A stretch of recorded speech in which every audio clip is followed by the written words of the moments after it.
Astro సిండికేట్లో మీ personal and business promotions కోసం కింది నెంబర్కు కాంటాక్ట్ చేయండి.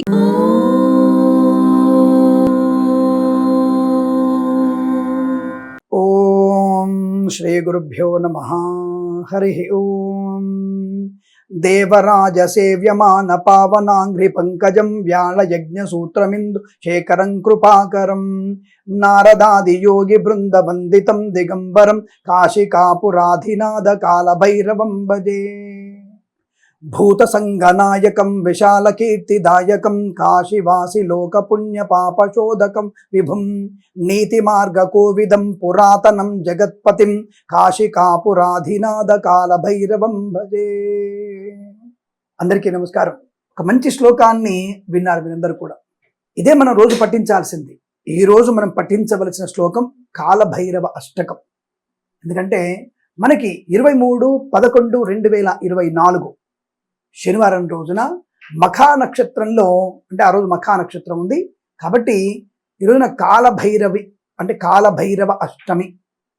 అలాగే ఈరోజు ఇంకొక విశేషం కూడా ఉంది, అనఘాష్టమి కూడా. ఈరోజు అనఘాష్టమి కూడా ఉంది కాబట్టి ఈ రెండు సమ్మిళితమైనటువంటి శుభగడియలు మనకి. కాబట్టి ఇటువంటి అంటే కార్తీక మాసంలో ఎన్ని పండగలు ఉన్నాయి, చేసుకోదలుచుకుంటే ఎన్నో ఉన్నాయి.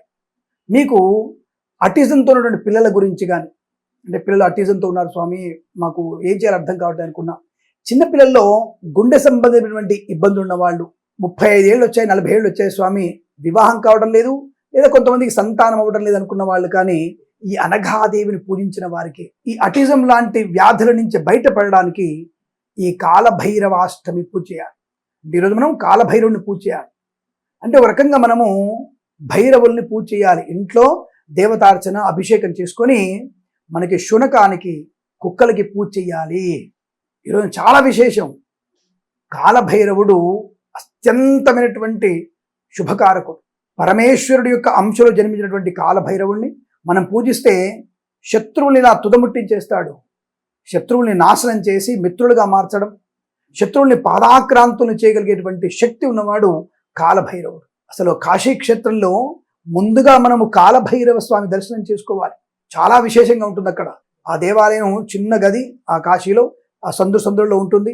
ఆ స్వామివారి చుట్టూ ప్రదక్షిణ చేసుకొని అక్కడ ఉన్నటువంటి స్వామివారికి మనం పూజించినట్టయితే అద్భుతం. ఆ స్వామి దర్శనమే మనకి సమస్తమైనటువంటి కాశీపురాధీశుడైనటువంటి ఆ యొక్క కాశీ విశ్వనాథుడు మనకి అనుగ్రహాన్ని ప్రసాదిస్తాడు. ఎలాగైతే తిరుమలలో వరాహస్వామి దర్శనం చేసుకున్న తర్వాతనే తిరుమల దర్శనం చేసుకోవాలి, అలాగే ఇక్కడ కూడా కాశీ క్షేత్రంలో ముందుగా మనం వెళ్ళినప్పుడు కాలభైరవుని దర్శనం చేసుకోవాలి. ఆ తరువాతనే కాశీ విశ్వనాథుని దర్శనం చేసుకోవాలి. ఈ కాలభైరవ దర్శనం తర్వాత మనం గంగా నది స్నానం చేసి ఆ తదుపరి విశ్వనాథుడి దర్శనం, ఆ తదుపరి పక్కనే ఉన్నటువంటి డొండి గణపతి దర్శనం, ఆ పక్కనే ఉన్నటువంటి అమ్మవారు జగజ్జనని అష్టాదశక్తి పీఠాల్లో నిలయమైనటువంటి కాశీపురవాది ఆ అమ్మాయి విశాలాక్షి తల్లిని మనం పూజించుకోవాలి, దర్శనం చేసుకోవాలి. బాగా గుర్తుపెట్టుకోండి, మీరు కాశీకి వెళ్ళినప్పుడు కాశీ విశాలాక్షి బొమ్మ ముందు కనపడేటువంటి అలంకారం వేరు, బొమ్మ పక్కన అంటే అమ్మవారి విగ్రహం వెనుకాల ఒక చిన్న విగ్రహం ఉంటుంది, అక్కడ దర్శనం చేసుకోండి తప్పకుండా మీరు. అమ్మవారు అత్యంత దివ్య మంగళ స్వరూపిణి. కాశీ విశ్వనాథుడు భోళాశంకరుడు. ఆ క్షేత్రంలో కాలభైరవుని పూజించడం, మనటువంటి కాశీ దర్శనం చేసుకొని వచ్చిన తర్వాత మన ఇంట్లో తప్పకుండా అభిషేకం చేసుకొని ఏకాదశ మహాన్యాస పూర్వక అభిషేకం చేసుకొని ఆ కాలభైరవుని పూజించిన వారికి తప్పకుండా మనకి అనేకమైనటువంటి శుభయోగాలు, గర్భ సంబంధ వ్యాధుల నుంచి, గుప్తమైనటువంటి శైలభమైనటువంటి అనారోగ్యాల నుంచి బయటపడతాం, మానసిక వికల్పాల నుంచి బయటపడిన అవకాశం ఆ యొక్క కాలభైరవుడు మనల్ని అనుకూలత కలిగిస్తాడు. అలాగే దత్తస్వరూపమైనటువంటి స్వామిని సేవించినటువంటి అనఘాదేవి, ఈ అనఘాష్టమి కూడా ఇవాళ రావడం. అందులో చూడండి, శనివారంతో కూడుకున్నటువంటిది మఖా నక్షత్రము. నిజం చెప్పాలంటే ఈ యొక్క పితృదేవతలకి ఇష్టమైనటువంటి నక్షత్రం కాబట్టి ఈరోజు మనము గారెలు చేసి కాలభైరవుని పూజించాలి. అలాగే గారెలతో అనఘాదేవి యొక్క పూజ చేయాలి, దత్తుడు పూజించాలి. ఎంత విషయం చూడండి. కాబట్టి ముగ్గురికి కూడా ఈ మినపబడలు అనేవి నివేదన పెట్టాల్సినటువంటి రోజు ఇవాళ.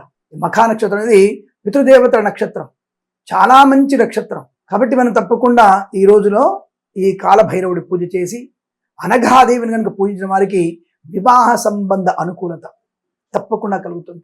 స్వామి మరి కొన్ని ఏకాదశి చెప్తుంటారంటే రాబోయేటువంటి ఉత్పన్న ఏకాదశి అలాంటిదే చెప్పుకుందాం మళ్ళీ తర్వాత మనం. ఆ ఉత్పన్న ఏకాదశి ఫలితాలు కూడా చెప్తాను మీకు నేను. అయితే ఇక్కడ ఈ రోజున ఈ అష్టమి 23/11/2024 ఇవన్నీ కార్తీక మాసంలో వచ్చేసాయి. శనివారం రోజున విష్ణుమూర్తికి ప్రీతి, పితృదేవతలకి ప్రీతి నక్షత్రము, అలాగే అనఘాదేవి యొక్క పూజ, అలాగే అనఘాష్టమి అవడం, అలాగే మనకి కాలభైరవుడి యొక్క అష్టమి కావడం.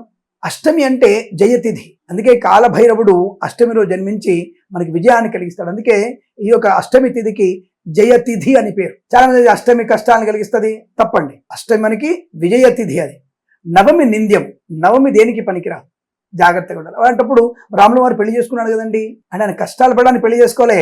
ఎటువంటి వాటి సమయాలు చేసుకుంటే కష్టాలు ఎదురవుతాయి చెప్పడానికి మనకి ఆయన పెళ్లి చేసుకున్నాడు. మానవావతారంలో అతను ఎన్ని కష్టాలు పడాలని కష్టాలు పడి రావణ సంహరణ గావించి మనుషుడు ఇలా ఉండాలి అని చూపించడానికి ఆయన కష్టాలు పడ్డాడు. అంతే తప్ప ఆయన రాముడై దేవుడై కష్టాలు పడలేదు. దేవుణ్ణి నీతో పోల్చుకోకు, ఆయన బొటన వేలినటువంటి ధూళితో సమానం కూడా నువ్వు కాదు. అలాంటిది భగవంతుడు నుండి పోల్చుకోవడం ఏంటి? కృష్ణుడికి 60,000 మంది పెళ్ళాలు ఉన్నారు, నువ్వే అసలు ఒక ఆలోచన చేయండి. అటువంటి అసలు భగవంతునితో పోలిక మనకి సరిపడదు. కాబట్టి ఈ యొక్క అనఘాష్టమి రోజున అనఘాదేవిని, దత్తుల వారిని, దత్తాత్రేయ స్వామిని చరిత్ర పాలన చేసిన వారికి, దత్తుడి అష్టోత్తరం చదువుకున్న వాడికి, అలాగే దత్తాత్రేయ స్వామి దగ్గర కూడా భైరవుడు ఉంటాడు. కాబట్టి ఈ యొక్క 3 అంటే పితృదేవతలు, అలాగే దత్తాత్రేయుల వారు అంటే బ్రహ్మ విష్ణు శివస్వరూపమైనటువంటి దత్తాత్రేయులు, ఆయన పూజినటువంటి అనఘాదేవి వ్రతం ఈరోజు అనఘాష్టమి రోజు అనఘాదేవి వ్రతాన్ని చేసుకోవాలి. అలాగే మనకి కాలభైరవుడి యొక్క పూజ చేసుకున్న వారికి అత్యంత అనుకూలతల్ని, ఆనందాన్ని కలిగిస్తుంది. అలాగే ఈశ్వరేచ్ఛ కాలభైరవుడి నుంచి ఎవరెవరి నుంచి మనకు డబ్బులు రావాలో ఆయా డబ్బులని రావడానికి ఈరోజు మీరు రుద్రహోమాన్ని కూడా చేసుకోండి. రుద్రహోమం చేసుకున్న వారికి తప్పకుండా రావలసిన బాకీలన్నీ కూడా వచ్చి మనకి చేరుతాయి. అటువంటి రుద్రహోమాన్ని జరిపించుకోవడం మీకు శుభము, ఆనందప్రదంగా చెప్పబడుతుంది. ఇటువంటి పుణ్యమైనటువంటి తిథులని మనం వదిలిపెట్టుకోకూడదు.